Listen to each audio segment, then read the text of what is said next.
Cable guardrails are one of the oldest types of traffic barriers in use today. Some of the first guardrails installed on roadways in the United States used cables mounted on wood posts. Wood posts began to be replaced by concrete posts and cold-rolled steel sections. These in turn were replaced by hot-rolled steel I-sections, the first modern cable guardrail system. This videotape will show the results of recent research efforts to improve the performance and decrease the cost of cable guardrail systems. There are a variety of advantages to using cable systems rather than other types of guardrails. They are easy to install and cost about 1/3 as much as typical strong post W-beam guardrails. The large deflection characteristic of cable guardrails can be advantageous where there is adequate area behind the guardrail. Large deflections cause the impact to be softer and therefore less harmful to occupants. Cable systems can be more aesthetically pleasing than typical W-beam or Thri-beam guardrails, since they do not obstruct the view. The slender cross-section is also an advantage in snowy regions of the country. W and Thri-beam guardrails can act like snow fences, causing a large pile of snow and ice to accumulate along the barrier. The accumulation from wind-blown snow or snow plowing can prevent the barrier from performing correctly and can also cause snow to drift onto the highway. Cable systems offer very little resistance, so most wind-blown and plowed snow will pass through the cables without accumulating. Low installation and maintenance costs. Reduced impact severity. Open profile and resistance to snow drifting are characteristics that can make cable guardrails an attractive alternative in many situations. Although there are a variety of cable guardrail systems in use today, they all share a number of similar characteristics. The AASHTO Roadside Design Guide designates the most common cable system as the G1 guardrail. It was developed by the New York Department of Transportation in the early 1960s.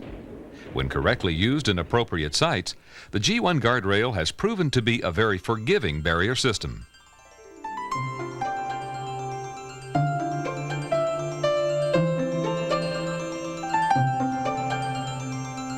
The G1 consists of 3 cables: J-bolts for attaching the cables to the S3 by 5.7 steel posts, a concrete anchor and hardware for attaching the cables to the anchor block. In recent years, several variations of the basic G1 guardrail have been developed that reduce the cost and enhance the performance of cable guardrails.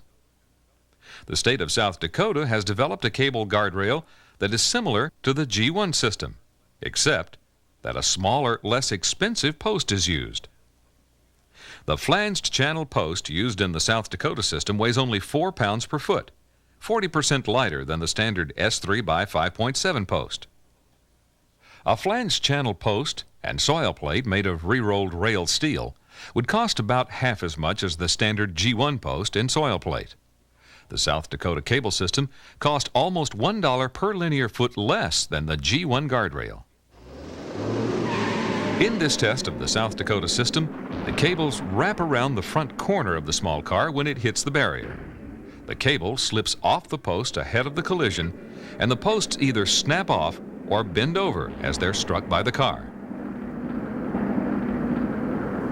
The cables redirect the car parallel to the barrier. It comes to a controlled stop after braking. In another test, this large car travels about 12 feet past the barrier line before being redirected parallel to the guardrail. The performance of this system is similar to the G1 cable guardrail system.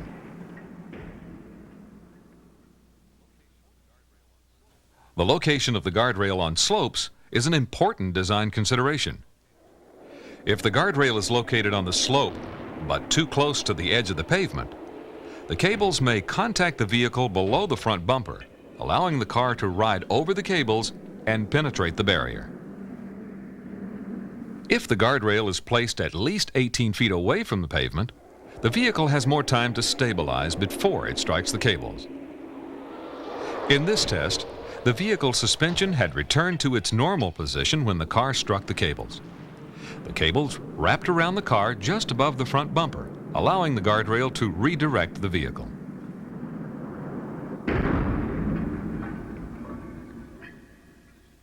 This cable guardrail transition to a bridge rail is unsafe because it would redirect the vehicle into the rigid end of the bridge.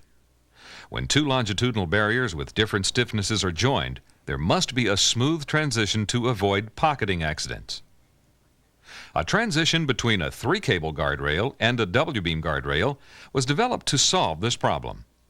The post spacing of the cable system is reduced near the transition, and the cables are passed over and under the W-beam to a concrete anchor buried behind the W-beam's breakaway cable terminal. The large car strikes the cable system and deflects about 4 feet before it strikes the end of the breakaway cable terminal. The vehicle quickly redirects after striking the W-beam system. Steel is not the only material that can be used for posts. Cable guardrails with wooden posts have been used by some states for decades.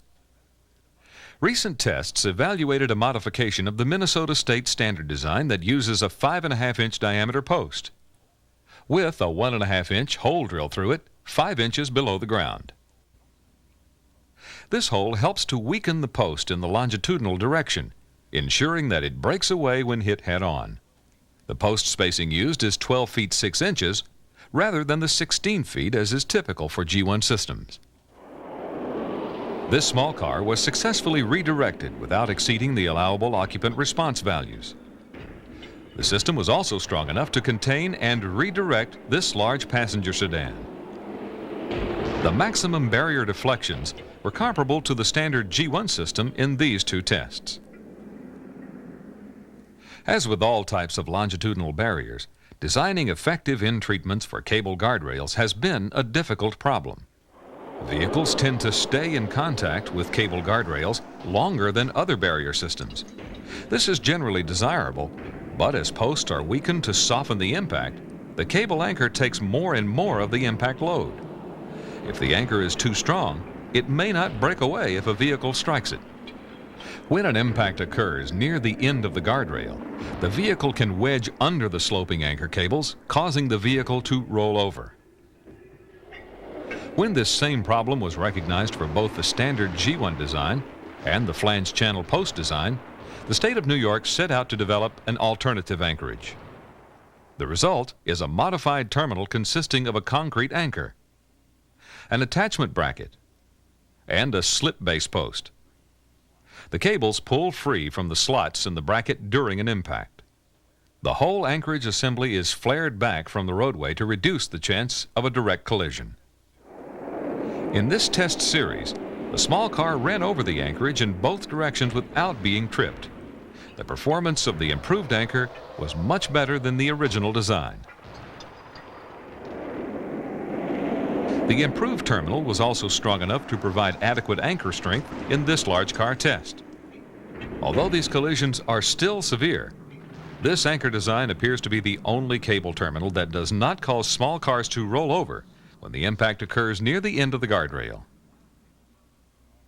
While cable systems are often used on major highways, their reduced cost makes them particularly appropriate for low-volume, low-speed rural roadways. Even the inexpensive G1 guardrail shown here may not be cost-effective on some low-volume rural roadways. Several new, less costly variations of the cable system were developed in a recent NCHRP project for application on roadways that might not warrant more expensive systems. These new cable guardrails were tested using different speeds, angles, and vehicles than the optional lower service level tests recommended in NCHRP Report 230. These systems used 2 rather than 3 cables, with the higher cable mounted 27 inches above the ground. 3 different types of posts were used in the crash tests: the S3 by 5.7 post, the flange channel post, and the round wood post. All 3 systems performed satisfactorily, deflecting between 6 and 8 feet behind the barrier line. The flange channel post tended to fracture easily, and some were thrown back into the roadway. The cable in the flange channel post system rode over the top of the vehicle, so its performance was considered acceptable, though not desirable. Information on these cable guardrails and warrants for their use have been developed in NCHRP Project 22-5A. These systems could provide a cost-effective guardrail on lower service level highways that would not otherwise be protected. When used at appropriate sites, cable guardrails have significant advantages over other types of guardrails.